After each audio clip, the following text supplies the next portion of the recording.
Bismillahirrahmanirrahim. Assalamu alaikum dear students. Today we are going to learn reading and translation of unit number 7. The name of the unit is electricity and magnetism. Everyone of us is familiar with the use of electricity. कि हम में से हर एक familiar है या जानता है जो इस्तेमाल है इलेक्ट्रिसिटी या बिजली का उससे. We use electricity to light up a bulb or run an electric fan for air. हम बिजली का इस्तेमाल करते हैं बल्ब को जलाने के लिए, रोशन करने के लिए या फिर बिजली से चलने वाले पंखे से हवा लेने के लिए. In addition to that, television, refrigerator, washing machine, electric iron and many other devices also work with electricity. और इन चीज़ों के साथ साथ जो रेफ्रिजरेटर हैं, वॉशिंग मशीनें हैं और इलेक्ट्रिक आयरन हैं, बिजली से चलने वाली इस्त्रियाँ और उसके साथ साथ बहुत सारी और डिवाइसेस या ऐसे आलात हैं जो कि बिजली से काम करते हैं. You have already studied that electricity is a form of energy. मतलब इससे पहले भी आप ये पढ़ चुके हैं कि जो इलेक्ट्रिसिटी है ये एक किस्म है तवानाई की या एनर्जी की. आज का जो हमारा नेक्स्ट टॉपिक है वो है स्टैटिक इलेक्ट्रिसिटी. स्टैटिक इलेक्ट्रिसिटी से मुराद ऐसी इलेक्ट्रिसिटी जो कि जामिद है. Electricity is commonly known as electric current. कि जो इलेक्ट्रिसिटी है उसको हम आम तौर पर जानते हैं इलेक्ट्रिक करंट के तौर पर. Current flows through metal cables. जो करंट है या बिजली का जो चलना या भाव है वो क्या है कि वो फ्लो करता है जो मेटल या धात की तारें होती हैं उनसे. But there is a kind of electricity, लेकिन यहाँ बिजली की एक और किस्म है विच डज़ नॉट फ्लो, जो कि फ़्लो नहीं करती.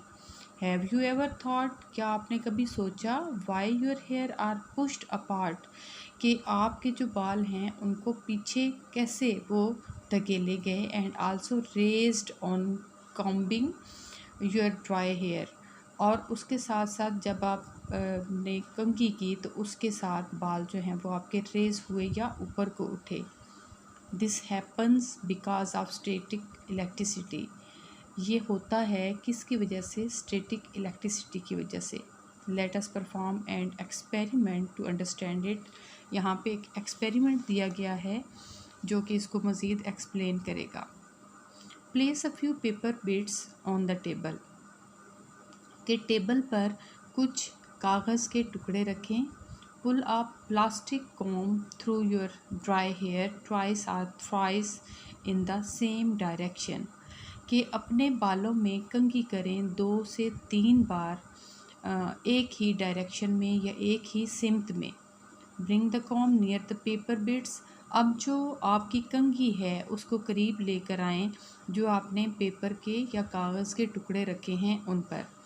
Do the bits stick to it. क्या जो टुकड़े थे वो इससे चिपक गए. Why does the comb attract this paper bits. क्यों जो आपकी जो कॉम या कंघी है उसने अट्रैक्ट किया या उस की तरफ वो पेपर बिट जो है वो आए. The reason for this phenomena is that the com has acquired charge. इसकी वजह ये है, ये जो रुझान हुआ कि जो आपकी कंघी थी उसे हासिल हुआ चार्ज या तब्दीली. Charge is a basic property of matter. Charge जो है वो एक बुनियादी खसूसियत है किसी भी चीज़ की या मैटर की. Types of charge. चार्ज की जो टाइप्स या अक़साम हैं उसके बारे में. Let us observe the types of charge by an experiment.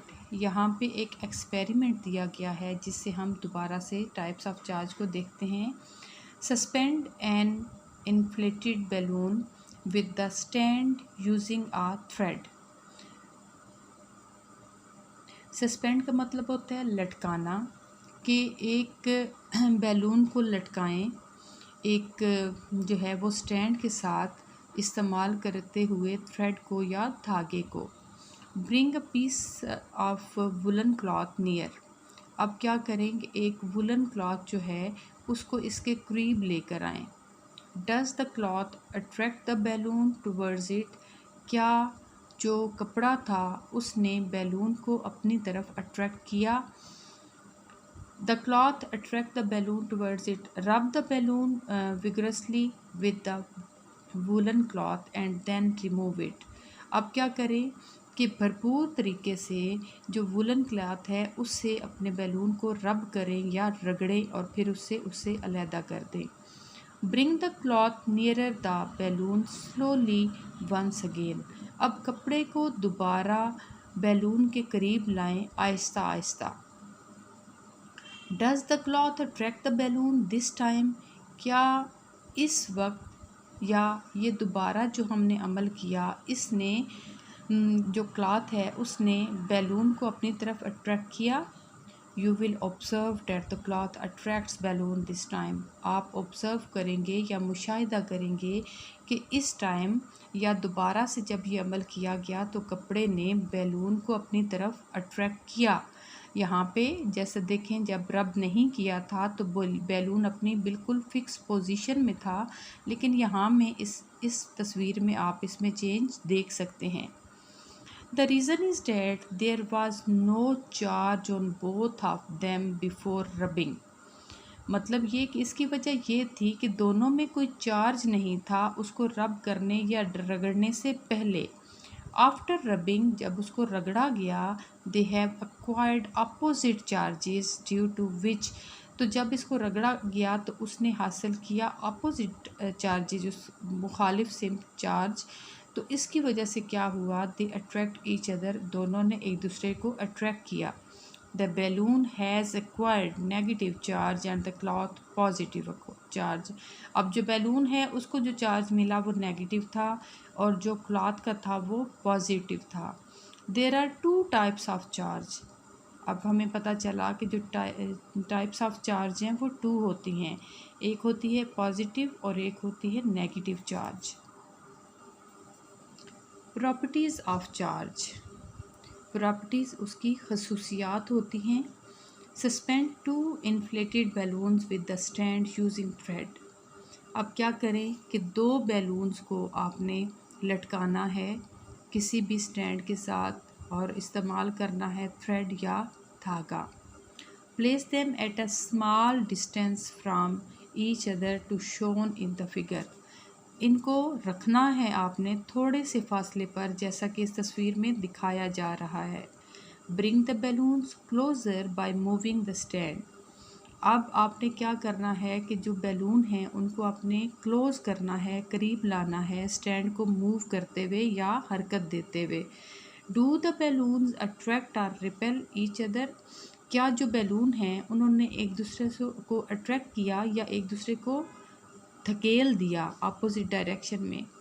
रब each balloon with the woollen cloth. हर एक बैलून को वुलन क्लॉथ से रब करें या रगड़ें। Bring them close again. दोबारा इनको करीब लाएं। डू दे अट्रैक्ट और रिपेल ईच अदर। क्या वो अट्रैक्ट हुए या फिर उन्होंने एक दूसरे को धकेल दिया। नाउ रब one balloon with woollen cloth. अब ऐसा करें कि एक बैलून को रगड़ें वुलन क्लॉथ के साथ and the other with a plastic com और रूलर, और दूसरे को एक प्लास्टिक की कंघी के साथ या फिर एक रूलर या फुट के साथ। Bring the balloon closer. दोबारा से बैलून को करीब लाएं। डू दे अट्रैक्ट और repel each other. What inference do you draw from the observation.